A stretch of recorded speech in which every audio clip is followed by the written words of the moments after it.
By now, many of you are familiar with this man, Zul-Qarnain Nantambu, who held up a flag calling to attention what's happening in Sudan and Gaza during the Super Bowl halftime show. And although the bravery of this man should absolutely call your attention, it's the reactions, or lack thereof, that should also be calling your attention and at least raising a couple of eyebrows. Now, there are a few people online who are claiming that this was some sort of inside job because Kendrick Lamar secretly wanted to bring attention to what's happening in Sudan and Palestine, but the protester made it clear they had absolutely nothing to do with that. Kendrick Lamar nor Jay Z and Roc Nation, who helped to organize that halftime show, had anything to do with it. And that fact has unfortunately been cemented after the NFL has issued a lifetime ban to the protester who waved that flag. But I'm like, this is Kendrick Lamar and Jay Z, right? We're going to hear something from them in defense of this protester, even if they disagree with his methods, right?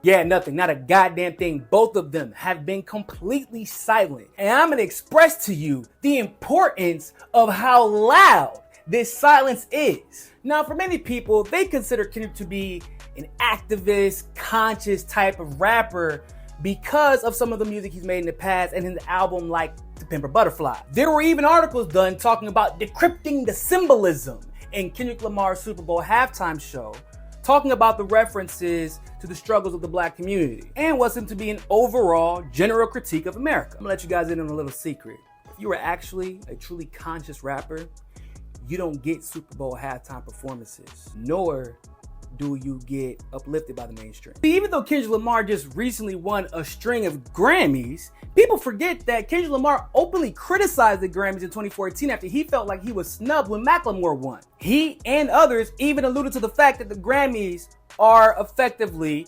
racist in a lot of ways as far as how they go about choosing who does and who does not win, even in the category of hip hop. In fact, the very next year, he made the album To Pimp a Butterfly, which was clearly in response to him feeling like he and other black artists had been snubbed and were being snubbed at the Grammys. Now, I like to call To Pimp a Butterfly conscious music for mainstream white people who want to feel woke. Now, throughout that beef, Kendrick continued to remain silent. So how does Kendrick Lamar rage against the machine that he believes screwed over him and other black artists? He performs the album that he made to criticize the Grammys at the Grammys the very next year. And in one song, he says, "Fuck the police," which is actually a very powerful message included in that song, probably the most powerful message.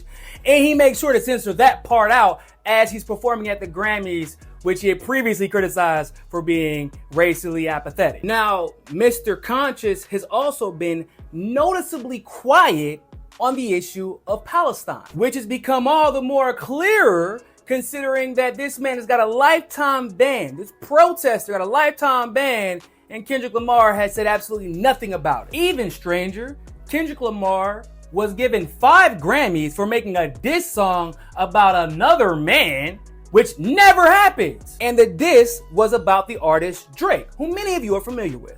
However, what many of you might not have known is that that diss came shortly after Drake, half Jewish, signs an open letter calling for a ceasefire in Gaza after Kendrick remained silent. And after Kendrick basically disappeared for years and showed up out of nowhere, only to mention Drake. And then he was given 5 Grammys and a halftime show at the Super Bowl in Lil Wayne City.